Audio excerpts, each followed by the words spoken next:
Let's go to the highlight of all of the highlights. A special teams highlight that needs to be watched for all of time. 5 minutes left, tie game, fourth quarter. Got to come out and punt. Returner catches it on his one. Thank you, sir, for doing that. Now we have a chance of coverage. Oh, shit! Fumble! Long snapper on the ball. First and goal from the 6. They were once down 21 points now in the fourth quarter on a special teams play. A special play happens. Looking at Elijah Clark. Now, it's been shown 1,000 times. We feel obligated to show it once again because there is a point that I have versus other people. As I was watching this highlight take place, they were showing Elijah Clark's effort here as Sidney Brown pushes him around. Great effort by Sidney Brown, too. Anytime you get a body on the floor on a return, that's good news. Elijah Clark refused to be denied, continued to chase, continued to follow. Hey, helmet to the ball. Fumble, Elijah. Go ahead and try to get some points. Now, that type of effort, it cannot be taught. That type of effort only comes from the soul of an absolute dog. Elijah Clark is everything that is great with football, with special teams football. As I'm watching it as a former punter, I'm thinking to myself, yes, this is the man or 10 of the dudes that we need. And I appreciate the fact that the entire NFL world, even the folks that weren't a part of special teams, were like, hey, the reason why you should be respecting what's going on, this guy was the best football player everywhere he's ever been. Elijah Clark walks onto the field. Holy hell, Elijah Clark's here. I assume since he's like 8th grade. I assume since like 8th, 7th, 8th grade, he's been the best player on the field. Then he gets to the NFL. Hey, the way you're going to make this team is by playing something you've never played before. You're going to have to run blindly down the field and try to cover somebody. How far is the run? Well, Anger's got a huge leg, so maybe 60, 70-yard run. And then also you're going to have to go across the field. And then what else is going to happen? Well, you're going to get blindsided, pushed, and then there's going to be people trying to get you out of there. Yeah, but so what's the end game? Well, maybe you might possibly make the tackle. Only one person can make the tackle, but hopefully you'll be able to do it. So for him, superstar, to buy into that, and all the other guys that buy into special teams, it's the backbone of what football is, which is why we try to save special teams at every single turn. There's a lot of guys that only have jobs because of special teams. There's a lot of football plays that get made that are so special to football that if they were to not exist anymore, it would hurt the game. This is one of them. Elijah Clark, absolute dog. God, give me that guy. Could you imagine this guy was your gunner and you were a punter? It would be amazing. And D-Butt, I think we were talking about this earlier. Yep. This is being shown by everybody. This would be shown in every special team, probably team meeting rooms, because you mentioned a large chunk of the roster. This is how you make teams. This is how you stay in the league. And for me, honestly, I wasn't cut out for this shit. I was not made for special teams, and I realized that very early on in my NFL career. Fortunately, I was drafted high enough to where I could sabotage some of these special teams drills early and kind of get buried on all the bottom of the gunner depth chart. So I did do what Sidney Brown's doing, and I did do some returning early on. But this shit right here, like there's football games, you can play 50 snaps on defense, one special teams rep, like a punt rep or a kickoff rep, old kickoff rep. Yeah, I understand. Those reps, probably like 12 to 14 defensive snaps as far as the physical and mental tolls it takes on you, because it is every guy out there, it feels like they're battling for their job in their NFL and their professional life, and it's just a different breed, and this is a perfect example of that. And this was a winning play. I know it was very, very nice of you to show all those great efforts from those losing teams, but this is an unbelievable play and a winning effort for a winning team. Great play. It was a winning effort, but obviously they don't do anything with it. They go for it four times, and they don't get a turnover on downs. Thanks for ruining it. But it was, unbelievable. Yes. Which goes to the number 2 headline. Ladies and gentlemen, the Cowboys comeback, corrals the Eagles. A lot of different ways to use the C words in this particular title. We landed on this one. The Cowboys comeback, corrals the Eagles, strictly because it was Philadelphia Eagles night. It was their night. Jalen Hurts is bopping around, scoring touchdowns. AJ's shoes and cleats look so awesome out there. Devontae's making big-time plays. Sirianni's living the high life down in Jerry World. Hello and welcome to the show. We are your Super Bowl champions. That's what it felt like. There were shots of Dak on the sideline taking his helmet off, and I actually thought to myself, maybe Dak isn't the guy that we've been talking about. Remember just a week ago, we were talking about the Dallas Cowboys holding Dak back. Yeah. You know, the conversation was always, is Dak holding back the Cowboys? How come nobody's ever talked about the Cowboys holding Dak back? That's where we were. Then I watched the beginning of this game. I'm like, what an idiot I was. This guy stinks. That is not what it is at all. Boom! Fast forward to right before the half.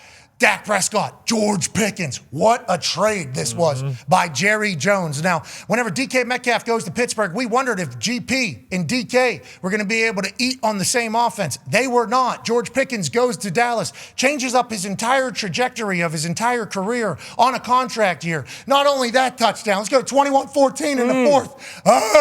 George Pickens, spectacular catch, which is kind of what he does. This is literally what he does. He'll go up and get it. He's fast. He has great football IQ, and he feels like he's at home with the Dallas Cowboys. And Jerry Jones is at the stage of life where he just calls him George. You know, we're very happy about George. Now, you know who else is happy about George? Dak Prescott, fourth quarter, 21-14. John Elway. Let me land on my neck and go absolutely ape shit here at Jerry World. 21-21. Eagles can answer. They're our Super Bowl champs. Jalen Hurts makes something happen. Saquon Barkley, MVP. Oh, no! Fumble! Oh, no.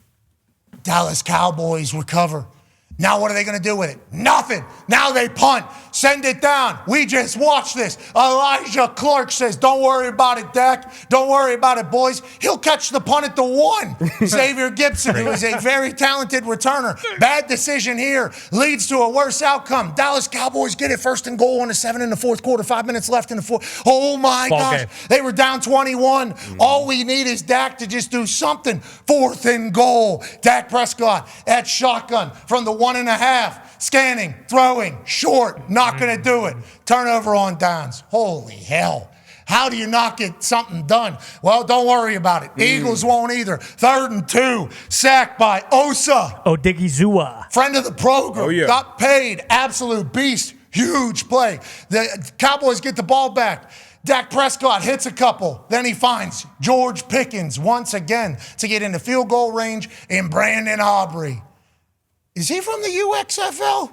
I think he's just from the streets. Actually, I think he's from the football gods, Brandon Aubrey. He missed a kick earlier in the game. We were all very confused. He's gotten to that point where if he misses, we have no idea what the hell's going on. We all assumed he was going to make the game winner. He did. Congrats to the Cowboys getting a huge win after seemingly a historic collapse by the Philadelphia Eagles. D-Butt, your talking point from this game, Dak and Dallas, very durable and tough, or Philadelphia Eagles?